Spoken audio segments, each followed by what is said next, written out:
something needed to change. We needed to try. I needed to try something else. Wanting to experience more and knowing that we're not meant to do this alone.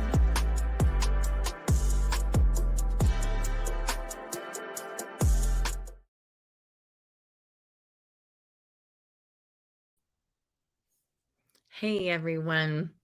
Welcome to the Chronicles of the High Power Female CEO. Any of you that know me or have followed me for any period of time know that the reason I'm doing this is because my heart is in the home and in the family. And I think we've lost that in our society and in a lot of ways. And it's so important that we bring it back. That's why I'm having these conversations with millionaire women who have created what they've created and talking to them about how we can get the heart and home back into our streams of discussion, back into our lives, back into the conversation, even surrounding our businesses and what makes a woman successful.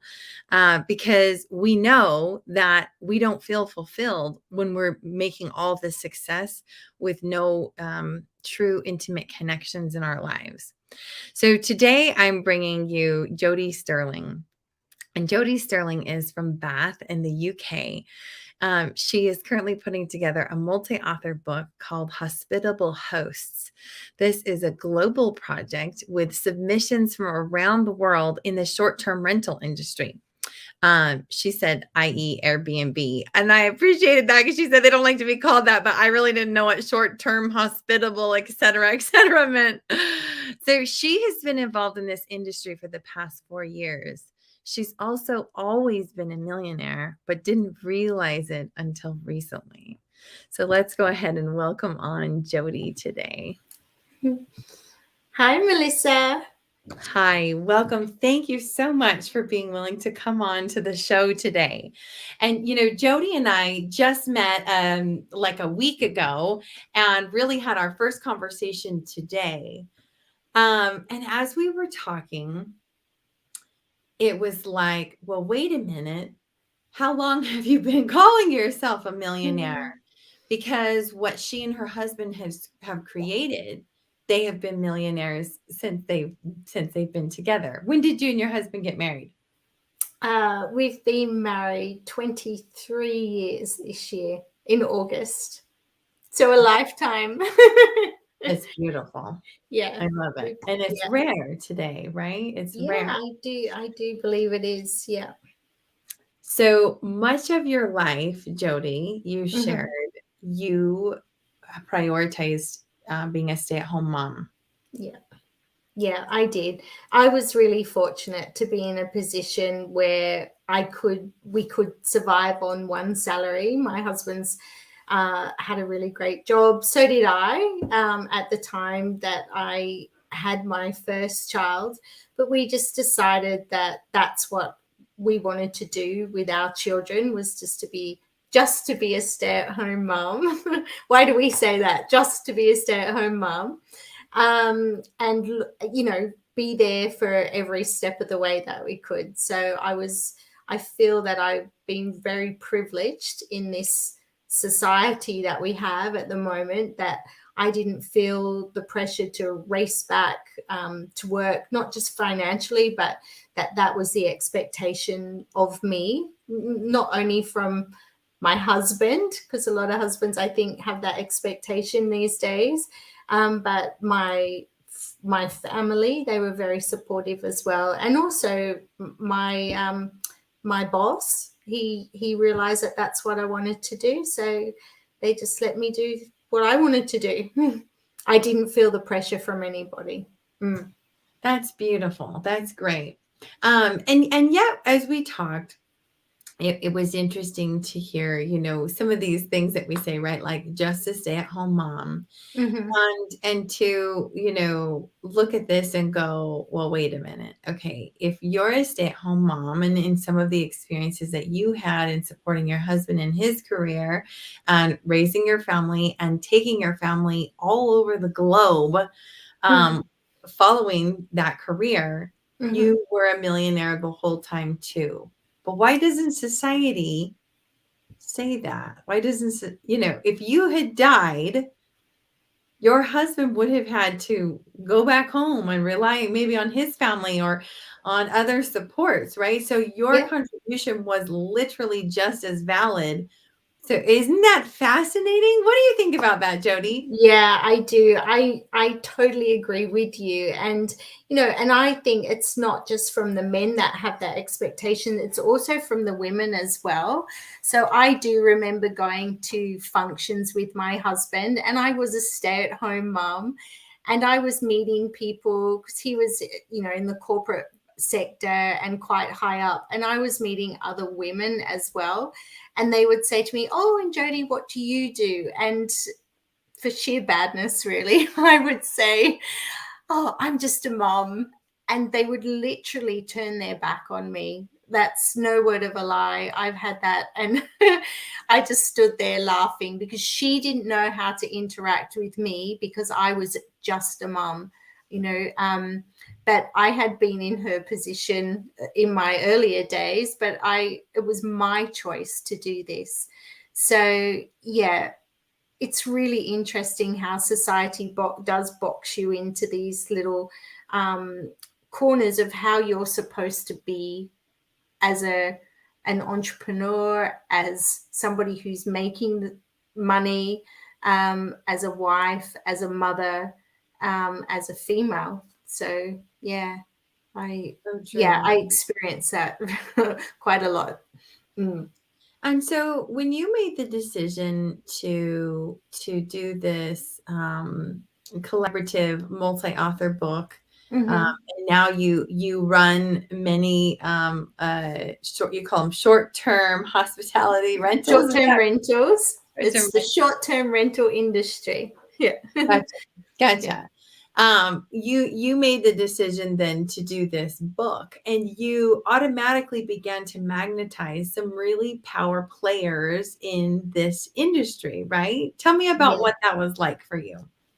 It was amazing, actually. So what happened, it was we were in lockdown here in the UK, and all my properties were all full because we had people who were stuck in the UK and couldn't leave. We had a couple from the US, another one from India. So they were all full, and I was just kind of searching around for things that I could do because I like to be busy.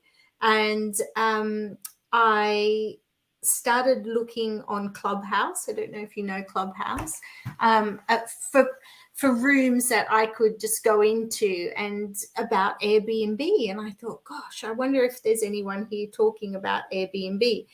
And lo and behold, there was this whole industry, this whole group of people that I'd never even heard of before, because I was just doing my thing here in the country, from the training that I had from when I was in hospitality in my younger years. That's what I was using in my now business.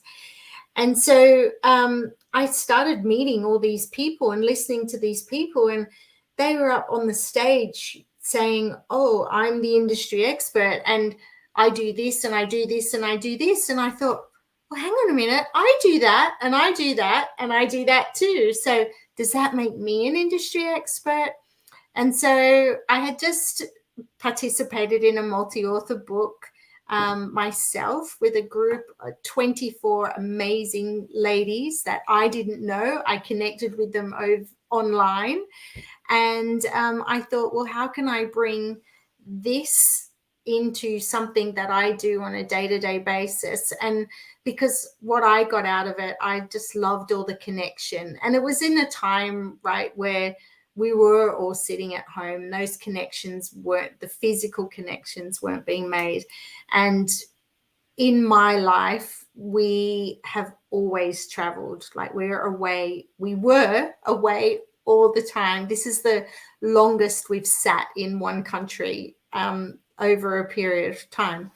So I started reaching out to these people and just listening to what they had to say. And I realized I was doing similar things to what they were. And so I came up with the idea. I reached out to the publisher, and I started connecting. And so I not only called in the people for the book, I started creating my own network of people. And that's what I really did this book for, is to be able to connect with these people and collaborate and build a community. And there are women, there are men in there. And I do believe this industry, there's a lot more men, which is great. But now that I've been bringing people into the book, I've met a lot more women, and there is a real, there is a lot of growth around women doing this role. So, yeah, I've just loved every minute of it. I've loved all the conversations with all the contributors, learning about their story and why they got into the industry. And because it's one of those industries where you can be really successful if you do a bit of groundwork. A lot of people think, oh, I've just got this property and I'm going to put it on Airbnb and I'm going to make 7 figures, because there are a lot of people out there professing that that's what's going to happen. But there is a lot of work behind it. But I do feel if you have the right support and the right network of people around you, then life is just easier. Life that we're supposed to be connecting with people. And I'm just myself. I don't have a strategy of how to get people in. I just reach out. If I see somebody I like, I'm into energy. So if I like somebody's energy, I can pick up on that straight away. And if we have an instant connection, then I invite them into the book. So I have tried to be really choosy to be able to get the right group of people together as well, because I felt that was really important for the success of the book. And what I'm trying to do is, as in, build the community. Yeah. And it's been great. It really has been great. I think that's so neat. And I had shared with you before we went live that it says something about, we don't call the stay-at-home mom a millionaire, even though she and her husband have generated millions. But it says something about the energy that you have been in and lived in, that you could step into this and so easily just have success in attracting these authors and creating this whole collaboration in this network. And it says something, right? It's like you were already operating at that higher vibration. And so I think that I'm so glad, like serendipitously, Jodie and I were connected, and, she serendipitously ended up as the second episode of this show. I think it's so perfect because, again, the heart and home have been lost in a lot of conversations, but not for you and not for your life. I just want to get to know you a little bit better. And like I always say, you share as personally as you feel to. That's fine, whatever you want to share. But what have you felt like have been your greatest achievements in your life so far? Well, my greatest number one achievement is my family. I am all for my family. I have raised 3 really decent, kind, gentle human beings that I am proud to call my children. So 2 of them are off at university, and that was actually quite heartbreaking because you as they're little, you think these days are going to go on forever, and you have your good days and your bad days, and you get up each morning and it's a new day. But then you work so hard to create this, or to guide this human to being a good person, a really decent, kind human being. And then they leave. And it's so sad. However, it's also so exciting because you see them blossom. You see their relationships. You see their growth now. and they're not with you, but I know if you build that closeness in all those years leading up to this point, they always come back, and they do. So Right. just before I got on a call with you, I had my daughter ringing me, Mom, you got to come and get me. I had my son call me, who's 2 hours away, and his bike has been stolen from university. He's like, oh my gosh. And your heart goes out to them. I was like, so what do you think is the best thing to do, Jack? You know, what do you want to do about this? So I don't think you ever stop being a mum at all, ever. I know with my own mum, I'm really close to her, and she's still a mum. We walk out to go for a walk with the dog. Do you have your coat? Won't you be cold? Do you need your beanie? Do you think you should bring some gloves? You know, have you eaten enough? You know, and you feel yourself doing that with your own now young adult children, and you have to stop yourself. You know, you really do, because I could just hear my mum in my ear. Uh-huh.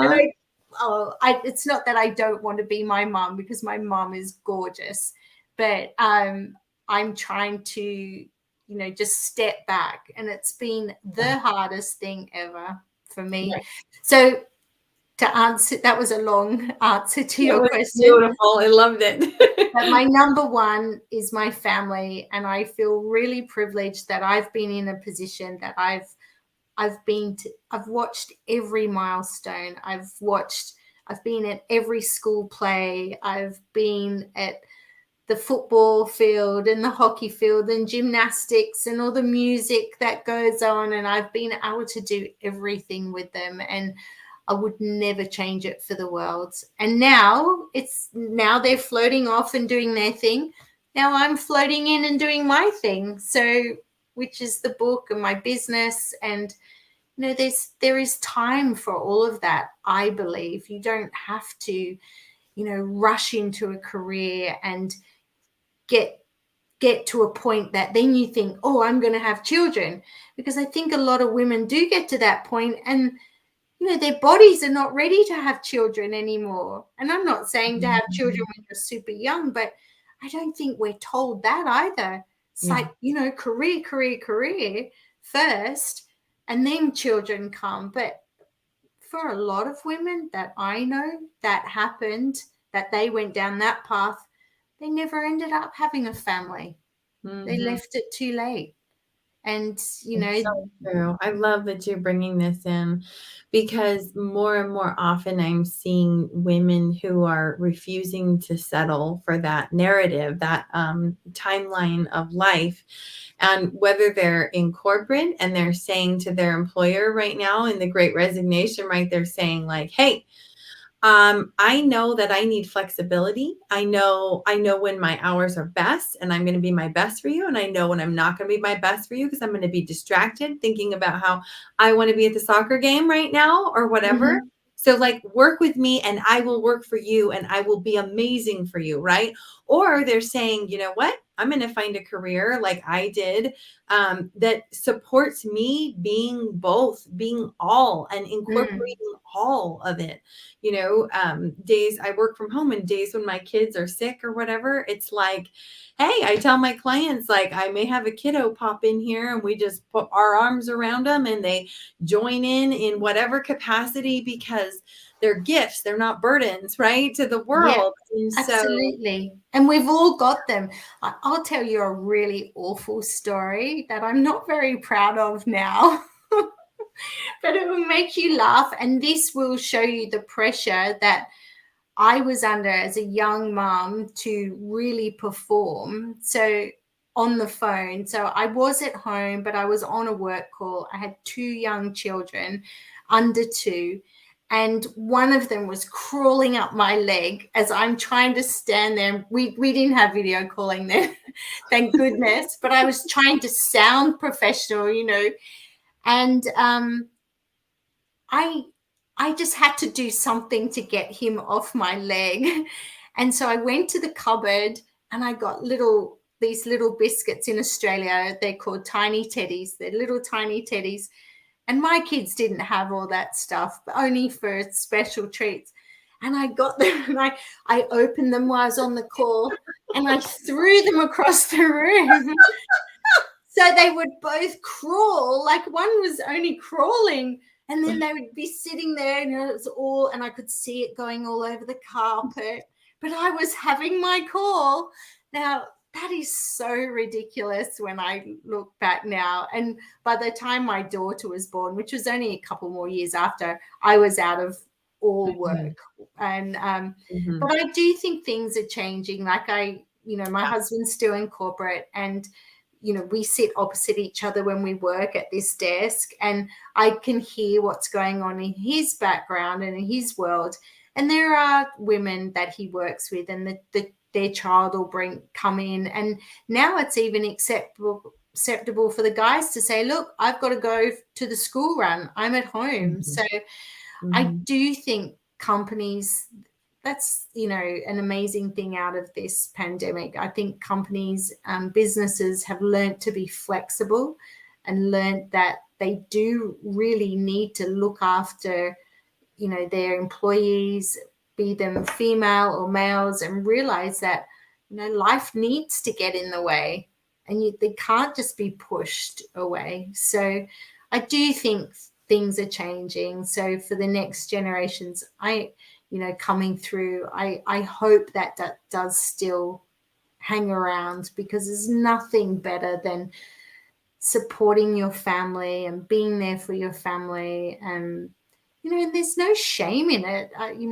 I'm a mom, who cares? That's the greatest gift that I could have ever, and the greatest job that I could have ever taken up was to be a mom.